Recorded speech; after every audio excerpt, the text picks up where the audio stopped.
ಒಳ್ಳೆ ಉದ್ದೇಶದಿಂದ ಇಂಡಸ್ಟ್ರಿಯಲ್ಲಿ ಒಂದು ಒಡಕು ಉಂಟಾಗಬಾರ್ದು ಅನ್ನೋ ಕಾರಣಕ್ಕೆ ಯುದ್ಧನ ನೀವೇ ತಡೀತಾ ಇದ್ದೀರಿ. ಸೊ ಮತ್ತೊಂದು ಕಡೆ ಆಗುತ್ತೆ, ಕಂಪ್ಲೇಂಟ್ ಆಗುತ್ತೆ, ಅಲ್ಲಿ ಕ್ಲಾಸ್ ಫ್ಯಾನ್ಸ್ ಅಂತ ಕೋಟ್ ಮಾಡಿ ಹೇಳ್ತಾರೆ.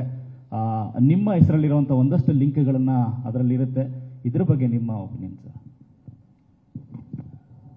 ನೀವು ಕಪಾಳ ಕೊಡಿದ್ರೆ ಒಡಿಸ್ಕೊಳ್ಳೋಷ್ಟು ಪರವಾಗಿಲ್ಲ. ಪ್ರೀತಿಯಿಂದ ತಾಯಿ ಹೊಡೆದಿದ್ದು ಏಟುಗಳು ಬೇರೆ ಆಗುತ್ತೆ, ಪಕ್ಕದ ಮನೆಯವ್ರು ಹೊಡಿ ಏಟುಗಳು ಬೇರೆ ಆಗ್ತವೆ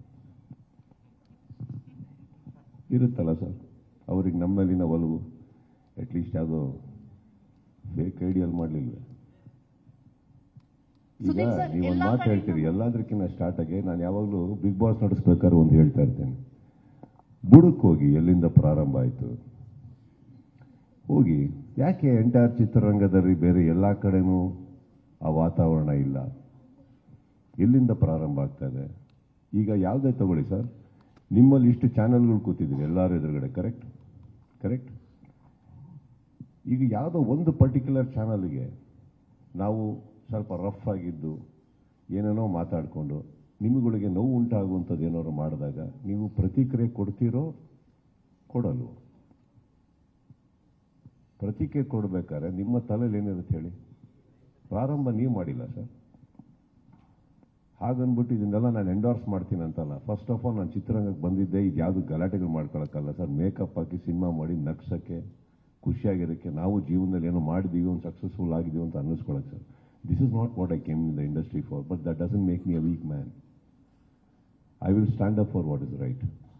ಹಾಗಂತ ನಾವು ಇದು ಕೇಳಿಸುತ್ತೆ ಪ್ರತಿ ಸಲ ಎಲ್ಲ ಅಭಿಮಾನಿಗಳಲ್ಲಿ ಕೇಳ್ಕೊಂಡಿದ್ದಕ್ಕೆ ಗೊತ್ತಿಲ್ವಾ? ಎಷ್ಟೋ ಸತಿ ಹೇಳಿದ್ದೀವಿ, ನಮಗೂ ಯಾರಿಗೂ ಯುದ್ಧ ಪದ್ದಾಗಿದ್ದಾವೆಲ್ಲ ಏನು ಬರೋದಿಲ್ಲ. ನಾವು ಯಾವತ್ತಾದ್ರೂ ಮಾಡ್ಕೊಂಡು ಕೂತವ್ರಲ್ಲ. ಯಾರ ನಮ್ಮ ಕಡೆಯಿಂದ ತಪ್ಪಾದಾಗ ನಾವು ಅಟ್ಲೀಸ್ಟ್ ಓಪನ್ ಮುಂದೆ ಬಂದು ಹೇಳಿದ್ದೀವಿ ಮಾಡಬೇಡಿ ಕೆಲವು ಅಂತ. ಅದರಲ್ಲೇನಿದೆ? ಸೊ ನಾನು I don't want to touch that part at all. ಇವತ್ತು ನನಗೆ ಕರ್ನಾಟಕದಲ್ಲಿ ಎಷ್ಟೋ ಕಡೆ ನಿಮ್ಮಿಂದನೂ ಆಗಲಿ ಇನ್ನೊಂದು ಕಡೆಯಿಂದನೂ ಆಗಲಿ ಗೌರವ, ಮರ್ಯಾದೆ, ಪ್ರೀತಿ ಸಿಗ್ತಾ ಇದೆ ಅಂದರೆ ಸರ್ ನಾನು ಆ ಥರ ನಡ್ಕೊಂಡಿದ್ದೀನಿ ತಾನೆ. ದುಡ್ಡು ಕೊಟ್ಟು ತೊಗೊಳಕ್ಕಾಗತ್ತಾ ಇದು? ನಂದನ್ನು ನಾನು ಮಾತಾಡ್ಬೋಲೆ ಸರ್. ಮಿಕ್ಕಿದವ್ರು ಯಾರು ಹಾಗಿದ್ದಾರೆ ಅಂತ ಅವ್ರ ಜೀವನದಲ್ಲಿ ಅವರೇ ಒಂಚೂರು ಬೂತ್ ಕನ್ನಡಿಗೆ ಹಾಕೊಂಡು ಹುಡ್ಕೊಂಡ್ರೆ ಅವ್ರ ಜೀವನದ ಸ್ಪಷ್ಟತೆ ಅವ್ರಿಗೆ ಸಿಗುತ್ತೆ. ಸರಿಪಡಿಸ್ಕೊಳ್ಳೋದು ಬಿಡೋದು ಅವ್ರಿಗೆ ಬಿಟ್ಟು ಸರ್. ಬಟ್ ಎಂಟೈರ್ ಇಂಡಸ್ಟ್ರಿ ಚೆನ್ನಾಗಿದೆ ಸರ್. ಅಟ್ಲೀಸ್ಟ್ ಇಂಡಸ್ಟ್ರಿಯಲ್ಲಿ ಇದ್ದೀವಿ ಅಂದ್ಕೊಂಡವರು ನೀವು, ನಾನು, ನಂದು. ಈಗ ನಾನು ಹೇಳೋದು ನನ್ನಲ್ಲಿ ಕೆಲವರು ಹುಡುಗರು ಸರಿ ಇಲ್ಲ ಅಂದರೆ ಅದನ್ನು ಸರಿಪಡಿಸ್ಕೊಳ್ಳೋಣ, ತಪ್ಪೇನಿಲ್ಲ. ಬಟ್ ಯಾಕೆ ಅದು ಆಗ್ತಾಯಿದೆ, ಎಲ್ಲಿಂದ ಆಗ್ತದೆ? ಇನ್ನೊಂದು, ನಿಮ್ಮ ಯಾರಿಗೂ ಇಲ್ಲಿ ಕೂತಿರೋರಿಗೆ ಬ್ಲ್ಯಾಕ್ ಯಾವುದು ವೈಟ್ ಯಾವುದು ಅಂತ ಗೊತ್ತಿಲ್ಲ ಅಂತ ಏನಿಲ್ಲ, ಗೊತ್ತಾಗುತ್ತೆ. ಕೆಲವು ಟೈಮ್ ಯಾಕೆ ನೀವು ಮಾತಾಡಲ್ಲ ನಾವು ಮಾತಾಡೋಲ್ಲ ಅಂದರೆ ಅವಶ್ಯಕತೆ ಬರಲ್ಲ. ಉತ್ತರ ಕೊಡೋ ಕಡೆ ಎಲ್ಲ ಉತ್ತರ ಕೊಡ್ತಾನೆ ಇರ್ತಾರೆ ಸರ್. ಯಾಕೆ ನೀವು ಎಷ್ಟೋ ಸತಿ ನಿಮ್ಮ ಆರ್ಟಿಕಲ್ಗಳಲ್ಲಿ ನೀವು ಯಾವ್ದಾದ್ರು ನ್ಯೂಸ್ ಪ್ರಚಾರ ಮಾಡಬೇಕಾದ್ರೆ ಎಷ್ಟೋ ಸತಿ ಹೆಸರು ತೊಗೊಂಡಿರಲ್ಲ. ನೀವು ಹೇಳಿರಲ್ವಾ, ಒಬ್ಬ ಕಲಾವಿದನಿಂದ ನಡೆದಂಥ ಒಂದು ವಾಟ್ ಎವರ್ ಒಬ್ಬ ಕಲಾವಿದ ಹಿಂಗೆ ಚಿತ್ರರಂಗದಲ್ಲಿ ಬರಲ್ವಾ? ಮಾಡಿಲ್ವ ನೀವು? ಮಾಡಿದ್ದೀರ ತಾನೆ. ಅವತ್ತು ಎಲ್ಲರೂ ಬಂದು ನಾವು ನಿಮಗೆ ಇದೇ ಥರ ಕೇಳಿ ಯಾರಿಗೆ ಹೇಳಿದ್ರು, ಏನಿಗೆ ಹೇಳಿದ್ರು, ಯಾರು ನಾವು ಇದ್ದೀವಿ. ಆದರೆ ನಿಮಗೆ ಗೊತ್ತಿದೆ ನೀವು ಯಾರಿಗೆ ಹೇಳಿದ್ದೀರಾ ಅಂತ. ನಾವು ಅದರಲ್ಲಿ ಇಲ್ಲ, ನಾನು ಯಾಕೆ ಅದನ್ನು ಮಾತಾಡಲಿ? ನಿಮ್ಮಲ್ಲೂ ನಡೆಯುತ್ತೆ ತಾನೆ. ಎಷ್ಟೋ ಸಲ ಪರ್ಪಸ್ಫುಲ್ ಆಗಿ ನೀವು ತೊಗೊಂಡಿರಲ್ಲ, because you don't want to take it, not because you are scared.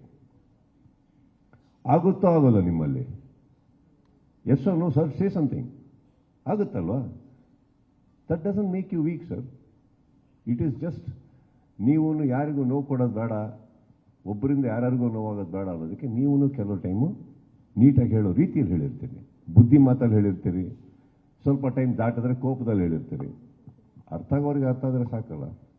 ನಿರ್ಭೀತ, ನಿಷ್ಪಕ್ಷಪಾತ, ವಿಶ್ವಾಸಾರ್ಹ ಸುದ್ದಿಗಳಿಗೆ ಮತ್ತೊಂದು ಹೆಸರಾಗಿರುವಂತ ನ್ಯೂಸ್ 18 ಕನ್ನಡ ಈಗ ಆಪ್ನಲ್ಲೂ ಲಭ್ಯವಿದೆ. ದಯವಿಟ್ಟು ಇಲ್ಲಿರುವ QR ಕೋಡ್ ಅನ್ನ ಸ್ಕ್ಯಾನ್ ಮಾಡಿಕೊಂಡು ಆಪ್ ಅನ್ನ ಡೌನ್ಲೋಡ್ ಮಾಡೋದಕ್ಕೆ ಮರಿಬೇಡಿ. ನಿಮ್ಮ ಬೆಂಬಲ ಹೀಗೆ ಸದಾ ನಮ್ಮೊಂದಿಗಿರಲಿ. ಧನ್ಯವಾದ.